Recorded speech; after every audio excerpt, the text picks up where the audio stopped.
Pablo Neruda. Discurso pronunciado con ocasión de la entrega del Premio Nobel de Literatura en 1971.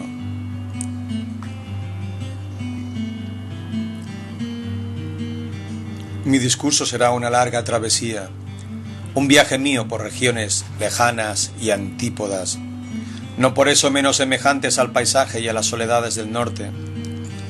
Hablo del extremo sur de mi país. Tanto y tanto nos alejamos los chilenos hasta tocar con nuestros límites el polo sur, que nos parecemos a la geografía de Suecia, que roza con su cabeza el norte nevado del planeta. Por allí, por aquellas extensiones de mi patria donde me condujeron acontecimientos ya olvidados en sí mismos, tuve que atravesar los Andes, buscando la frontera de mi país con Argentina. Grandes bosques cubren como un túnel las regiones inaccesibles, y como nuestro camino era oculto y vedado, aceptábamos tan solo los signos más débiles de la orientación. No había huellas, no existían senderos, y con mis 4 compañeros a caballo buscábamos en ondulante cabalgata, eliminando los obstáculos que podemos, de poderosos árboles, imposibles ríos, roqueríos inmensos, desoladas nieves, adivinando más bien el derrotero de mi propia libertad.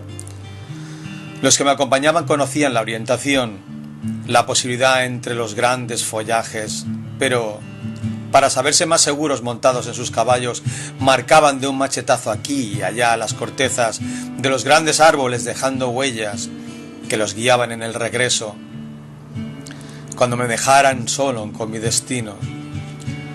Cada uno avanzaba embargado en aquella soledad sin márgenes, en aquel silencio verde y blanco, los árboles, las grandes enredaderas, el humus depositado por centenares de años, los troncos semiderribados que de pronto eran una barrera más en nuestra marcha. Todo era a la vez una naturaleza deslumbradora y secreta, y a la vez una creciente amenaza de frío, nieve, persecución. Todo se mezclaba, la soledad, el peligro, el silencio y la urgencia de mi misión. A veces seguíamos una huella delgadísima, dejada quizás por contrabandistas o delincuentes comunes fugitivos, e ignorábamos si muchos de ellos habían quizá parecido, sorprendidos de repente por los glaciales manos de invierno, por las tormentas tremendas de nieve que, cuando los Andes se descargan, envuelven al viajero, lo hunden bajo 7 pisos de blancura.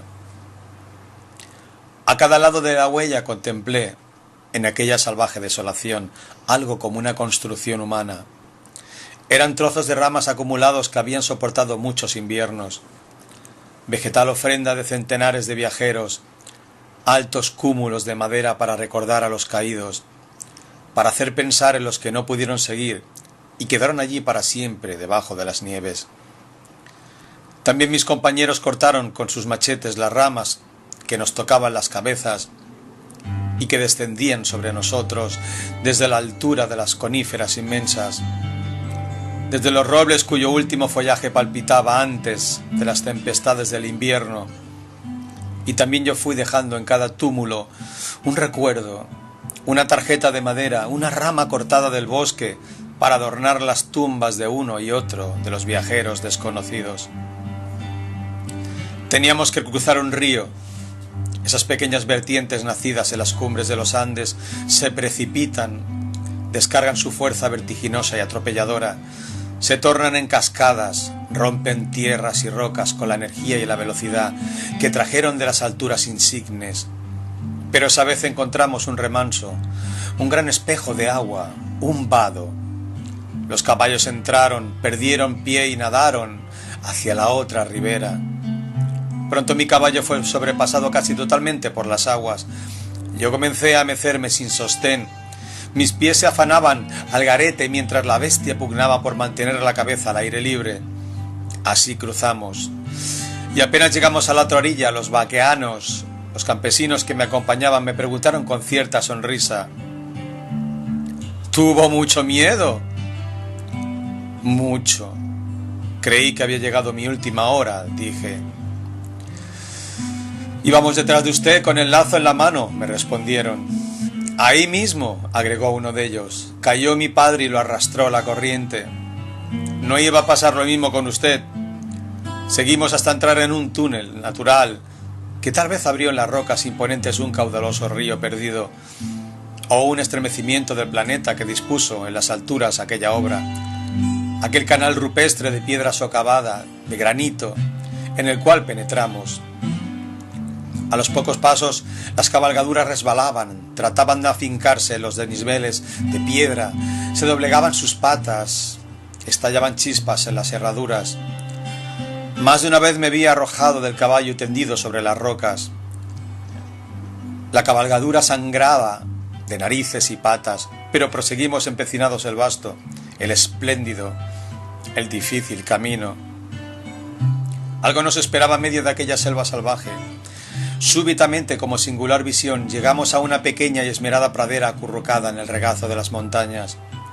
Agua clara, prado verde, flores silvestres, rumor de ríos y el cielo azul arriba, generosa luz ininterrumpida por ningún follaje.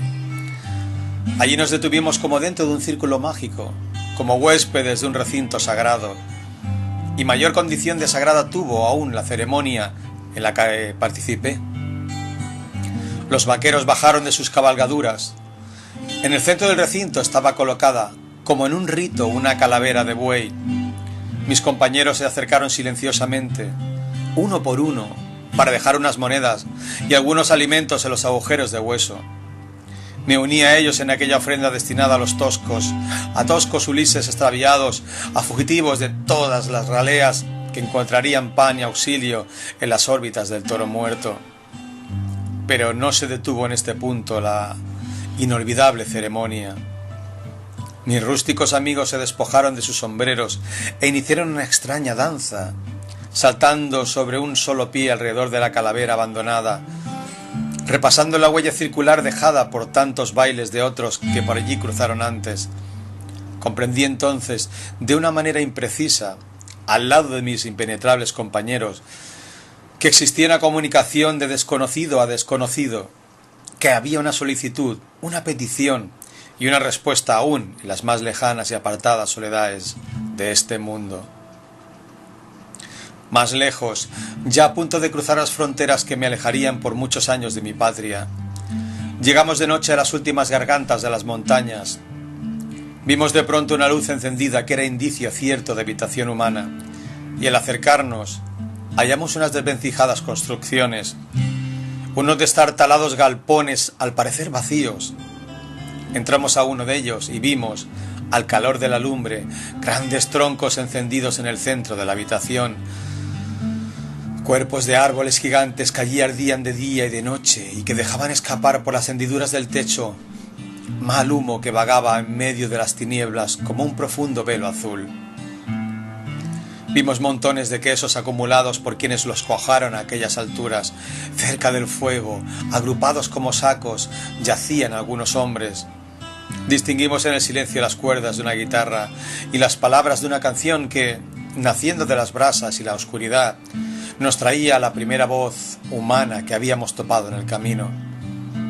Era una canción de amor y de distancia, un lamento de amor y de nostalgia dirigido hacia la primavera lejana, hacia las ciudades de donde veníamos, hacia la infinita extensión de la vida.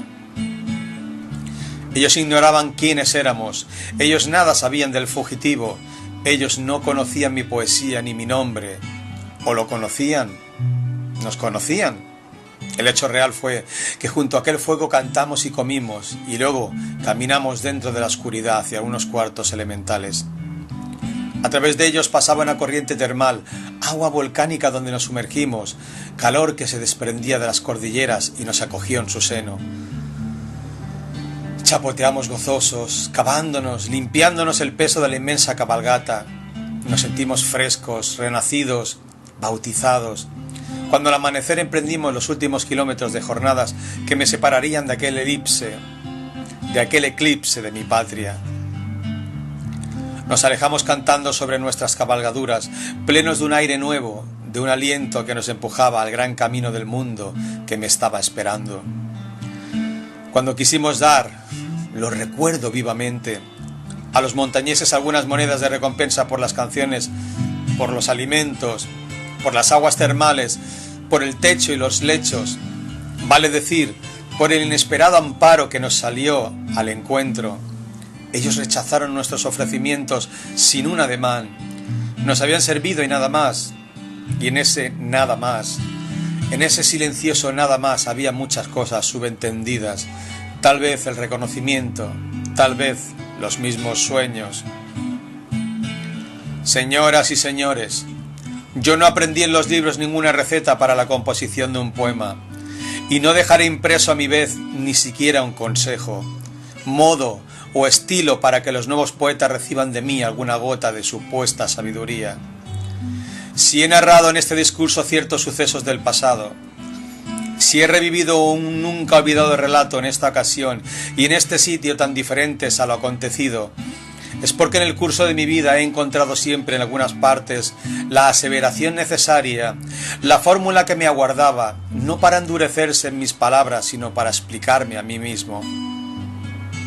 En aquella larga jornada encontré la dosis necesaria a la formación del poema. Allí me fueron dadas las aportaciones de la tierra y del alma, y pienso que la poesía es una acción pasajera o solemne, en que entran por parejas medidas la soledad y la solidaridad, el sentimiento y la acción, la intimidad de uno mismo, la intimidad del hombre y la secreta revelación de la naturaleza. Y pienso, con no menor fe, que todo está sostenido, el hombre y su sombra, el hombre y su actitud, el hombre y su poesía, en una comunidad cada vez más extensa, en un ejercicio que integrará para siempre en nosotros la realidad y los sueños, porque de tal manera los une y los confunde. Y digo de igual modo que no sé, después de tantos años, si aquellas lecciones que recibí al cruzar un vertiginoso río, al bailar alrededor del cráneo de una vaca, al bañar mi piel en el agua purificadora de las más altas regiones, digo que no sé si aquello salía de mí mismo para comunicarse después con muchos otros seres, o era el mensaje que los demás hombres me enviaban como exigencia o emplazamiento. No sé si aquello lo viví o lo escribí, no sé si fueron verdad o poesía, transición o eternidad, los versos que experimenté en aquel momento, las experiencias que canté más tarde. De todo ello, amigos, surge una enseñanza que el poeta debe aprender de los demás hombres. No hay soledad inexpugnable, todos los caminos llevan al mismo punto, a la comunicación de lo que somos, y es preciso atravesar la soledad y la aspereza, la incomunicación y el silencio para llegar al recinto mágico en que podemos danzar torpemente o cantar con melancolía. Mas en esa danza o en esa canción están consumados los más antiguos ritos de la conciencia de ser hombres y de creer en un destino común. En verdad, si bien alguna o mucha gente me consideró un sectario, sin posible participación en la mesa común de la amistad y de la responsabilidad, no quiero justificarme. No creo que las acusaciones ni las justificaciones tengan cabida entre los deberes del poeta. Después de todo, ningún poeta administró la poesía, y si alguno de ellos se detuvo a acusar a sus semejantes, o si otro pensó que podría gastarse la vida defendiéndose de recriminaciones razonables o absurdas, mi convicción es que sólo la vanidad es capaz de desviarnos hasta tales extremos. Digo que los enemigos de la poesía no están entre quienes la profesan o resguardan, sino en la falta de concordancia del poeta. De ahí que ningún poeta tenga más enemigo esencial que su propia incapacidad para entenderse con los más ignorados y explotados de sus contemporáneos. Y esto rige para todas las épocas y para todas las tierras. El poeta no es un pequeño dios, no es un pequeño dios. No está asignado por un destino cabalístico superior al de quienes ejercen otros menesteres y oficios. A menudo expresé que el mejor poeta es el hombre que nos entrega el pan de cada día, el panadero más próximo, que no se cree Dios. Él cumple su majestuosa y humilde faena de amasar, meter al horno, dorar y entregar el pan de cada día, con una obligación comunitaria. Y si el poeta llega a alcanzar esa sencilla conciencia, podrá también la sencilla conciencia convertirse en parte de una colosal artesanía, de una construcción simple o complicada, que es la construcción de la sociedad, la transformación de las condiciones que rodean al hombre, la entrega de la mercadería, pan, verdad, vino, sueños. Si el poeta se incorpora a esa nunca gastada lucha por consignar cada uno en manos de los otros su ración de compromiso, su dedicación y su ternura al trabajo común de cada día y de todos los hombres, el poeta tomará parte en el sudor, en el pan, en el vino, en el sueño de la humanidad entera. Solo por ese camino inalienable de ser hombres comunes llegaremos a restituirle a la poesía el anchuroso espacio que le van recortando en cada época, que le vamos recortando en cada época nosotros mismos. Los errores que me llevaron a una relativa verdad y las verdades que repetidas veces me condujeron a un error, unos y otras no me permitieron, ni yo lo pretendí nunca, orientar, dirigir, enseñar lo que se llama el proceso creador, los vericuetos de la literatura. Pero sí me di cuenta de una cosa, de que nosotros mismos vamos creando los fantasmas de nuestra propia mitificación. De la argamasa de lo que hacemos o queremos hacer surgen más tarde los impedimentos de nuestro propio futuro desarrollo. Nos vemos indefectiblemente conducidos a la realidad y al realismo, es decir, a tomar una conciencia directa de lo que nos rodea y de los caminos de la transformación. Y luego comprendemos, cuando parece tarde, que hemos construido una limitación tan exagerada que matamos lo vivo en vez de conducir la vida a desenvolverse y florecer. Nos imponemos un realismo que posteriormente nos resulta más pesado que el ladrillo de las construcciones, sin que por ello hayamos erigido el edificio que contemplábamos como parte integral de nuestro deber. Y en ese sentido contrario, si alcanzamos a crear el fetiche de lo incomprensible o de lo comprensible para unos pocos, el fetiche de lo selecto y de lo secreto, si suprimimos la realidad y sus degeneraciones realistas, nos veremos de pronto rodeados de un terreno imposible, de una tembladeral de hojas, de barro, de libros, en que se hunden nuestros pies y nos ahoga una incomunicación opresiva. En cuanto a nosotros en particular, escritores de la vasta extensión americana, escuchamos sin tregua el llamado para llenar ese espacio enorme con seres de carne y hueso.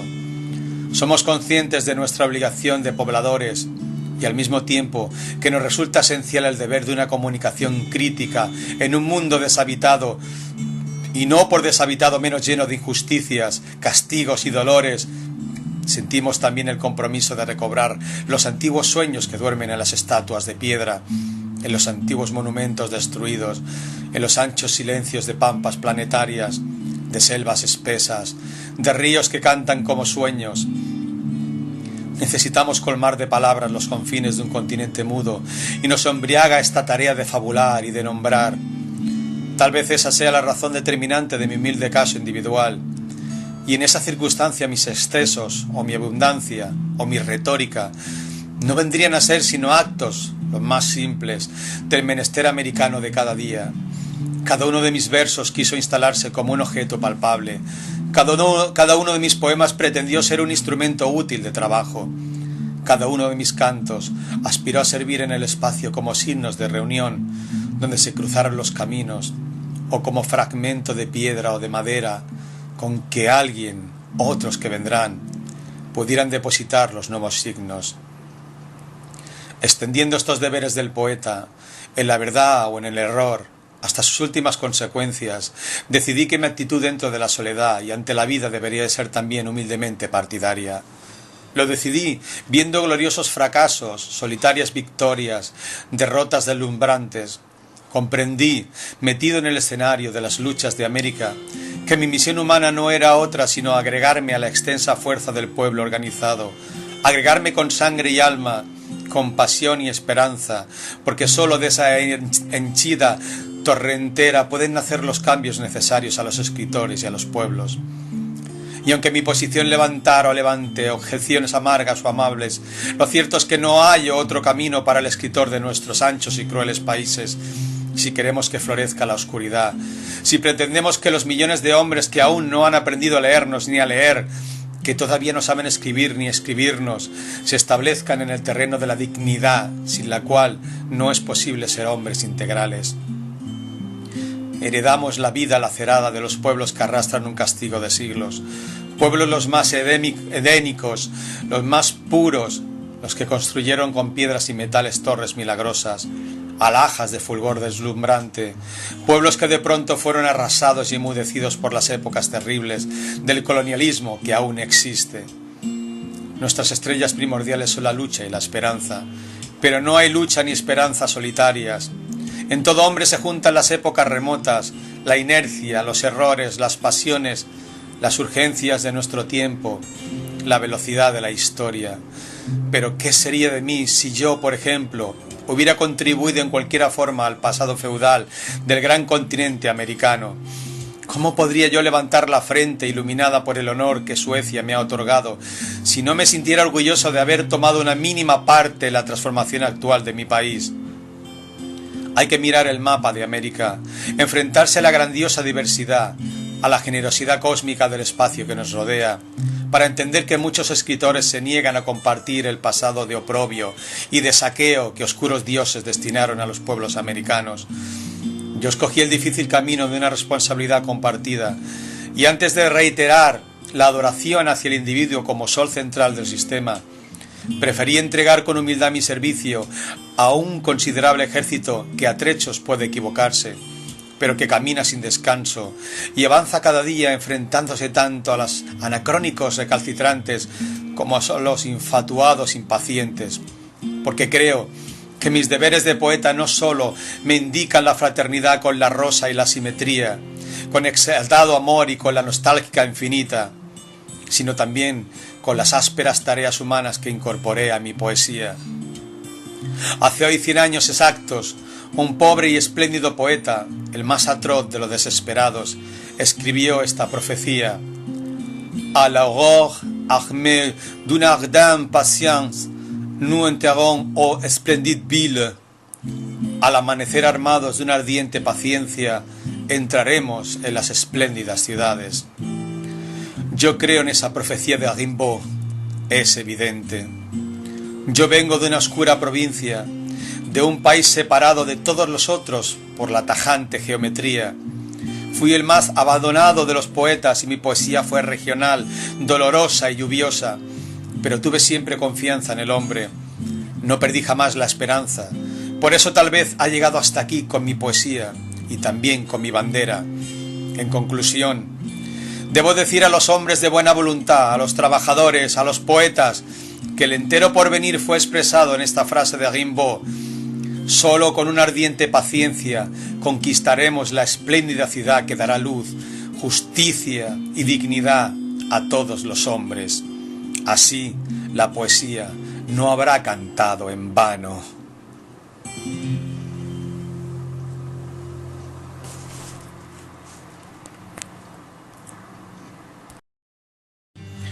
Pablo Neruda.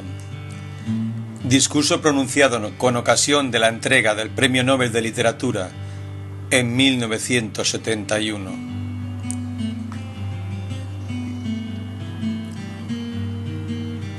Mi discurso será una larga travesía, un viaje mío por regiones lejanas y antípodas, no por eso menos semejantes al paisaje y a las soledades del norte. Hablo del extremo sur de mi país. Tanto y tanto nos alejamos los chilenos hasta tocar con nuestros límites el polo sur, que nos parecemos a la geografía de Suecia, que roza con su cabeza el norte nevado del planeta. Por allí, por aquellas extensiones de mi patria donde me condujeron acontecimientos ya olvidados en sí mismos, tuve que atravesar los Andes, buscando la frontera de mi país con Argentina. Grandes bosques cubren como un túnel las regiones inaccesibles, y como nuestro camino era oculto y vedado, aceptábamos tan solo los signos más débiles de la orientación. No había huellas, no existían senderos, y con mis 4 compañeros a caballo buscábamos en ondulante cabalgata, eliminando los obstáculos que podemos, de poderosos árboles, imposibles ríos, roqueríos inmensos, desoladas nieves, adivinando más bien el derrotero de mi propia libertad. Los que me acompañaban conocían la orientación, la posibilidad entre los grandes follajes, pero para saberse más seguros montados en sus caballos, marcaban de un machetazo aquí y allá. Seguimos hasta entrar en un túnel natural que tal vez abrió en las rocas imponentes un caudaloso río perdido, o un estremecimiento del planeta que dispuso en las alturas aquella obra, aquel canal rupestre de piedra socavada, de granito, en el cual penetramos. A los pocos pasos las cabalgaduras resbalaban, trataban de afincarse en los desniveles de piedra, se doblegaban sus patas, estallaban chispas en las herraduras. Más de una vez me vi arrojado del caballo y tendido sobre las rocas. La cabalgadura sangraba de narices y patas, pero proseguimos empecinados el vasto, el espléndido, el difícil camino. Algo nos esperaba en medio de aquella selva salvaje. Súbitamente, como singular visión, llegamos a una pequeña y esmerada pradera acurrucada en el regazo de las montañas. Agua clara, prado verde, flores silvestres, rumor de ríos y el cielo azul arriba, generosa luz ininterrumpida por ningún follaje. Allí nos detuvimos como dentro de un círculo mágico, como huéspedes de un recinto sagrado, y mayor condición de sagrada tuvo aún la ceremonia en la que participé. Los vaqueros bajaron de sus cabalgaduras. En el centro del recinto estaba colocada, como en un rito, una calavera de buey. Mis compañeros se acercaron silenciosamente, uno por uno, para dejar unas monedas y algunos alimentos en los agujeros de hueso. Me uní a ellos en aquella ofrenda destinada a los toscos, a toscos Ulises extraviados, a fugitivos de todas las raleas que encontrarían pan y auxilio en las órbitas del toro muerto. También mis compañeros cortaron con sus machetes las ramas que nos tocaban las cabezas y que descendían sobre nosotros desde la altura de las coníferas inmensas, desde los robles cuyo último follaje palpitaba antes de las tempestades del invierno. Y también yo fui dejando en cada túmulo un recuerdo, una tarjeta de madera, una rama cortada del bosque para adornar las tumbas de uno y otro de los viajeros desconocidos. Teníamos que cruzar un río. Esas pequeñas vertientes nacidas en las cumbres de los Andes se precipitan, descargan su fuerza vertiginosa y atropelladora, se tornan en cascadas, rompen tierras y rocas con la energía y la velocidad que trajeron de las alturas insignes. Pero esa vez encontramos un remanso, un gran espejo de agua, un vado. Los caballos entraron, perdieron pie y nadaron hacia la otra ribera. Pronto mi caballo fue sobrepasado casi totalmente por las aguas. Yo comencé a mecerme sin sostén. Mis pies se afanaban al garete mientras la bestia pugnaba por mantener la cabeza al aire libre. Así cruzamos. Y apenas llegamos a la otra orilla, los vaqueanos, los campesinos que me acompañaban, me preguntaron con cierta sonrisa: ¿tuvo mucho miedo? Mucho. Creí que había llegado mi última hora, dije. Íbamos detrás de usted con el lazo en la mano, me respondieron. Ahí mismo, agregó uno de ellos, cayó mi padre y lo arrastró la corriente. No iba a pasar lo mismo con usted. Pero no se detuvo en este punto la inolvidable ceremonia. Mis rústicos amigos se despojaron de sus sombreros e iniciaron una extraña danza, saltando sobre un solo pie alrededor de la calavera abandonada, repasando la huella circular dejada por tantos bailes de otros que por allí cruzaron antes. Comprendí entonces, de una manera imprecisa, al lado de mis impenetrables compañeros, que existía una comunicación de desconocido a desconocido, que había una solicitud, una petición y una respuesta aún en las más lejanas y apartadas soledades de este mundo. Más lejos, ya a punto de cruzar las fronteras que me alejarían por muchos años de mi patria, llegamos de noche a las últimas gargantas de las montañas. Vimos de pronto una luz encendida que era indicio cierto de habitación humana, y al acercarnos hallamos unas desvencijadas construcciones, unos destartalados galpones al parecer vacíos. Entramos a uno de ellos y vimos, al calor de la lumbre, grandes troncos encendidos en el centro de la habitación, Cuerpos de árboles gigantes que allí ardían de día y de noche y que dejaban escapar por las hendiduras del techo mal humo que vagaba en medio de las tinieblas como un profundo velo azul. Vimos montones de quesos acumulados por quienes los cuajaron a aquellas alturas. Cerca del fuego, agrupados como sacos, yacían algunos hombres. Distinguimos en el silencio las cuerdas de una guitarra y las palabras de una canción que, naciendo de las brasas y la oscuridad, nos traía la primera voz humana que habíamos topado a las cortezas de los grandes árboles, dejando huellas que los guiaban en el regreso cuando me dejaran solo con mi destino.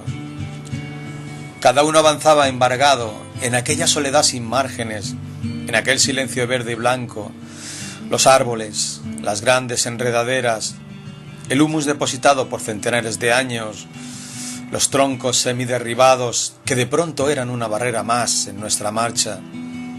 Todo era a la vez una naturaleza deslumbradora y secreta, y a la vez una creciente amenaza de frío, nieve, persecución. Todo se mezclaba, la soledad, el peligro, el silencio y la urgencia de mi misión. A veces seguíamos una huella delgadísima, dejada quizás por contrabandistas o delincuentes comunes fugitivos, e ignorábamos si muchos de ellos habían quizá parecido, sorprendidos de repente por los glaciales manos de invierno, por las tormentas tremendas de nieve que, cuando los Andes se descargan, envuelven al viajero, lo hunden bajo 7 pisos de blancura. A cada lado de la huella contemplé, en aquella salvaje desolación, algo como una construcción humana. Eran trozos de ramas acumulados que habían soportado muchos inviernos, vegetal ofrenda de centenares de viajeros, altos cúmulos de madera para recordar a los caídos, para hacer pensar en los que no pudieron seguir y quedaron allí para siempre debajo de las nieves.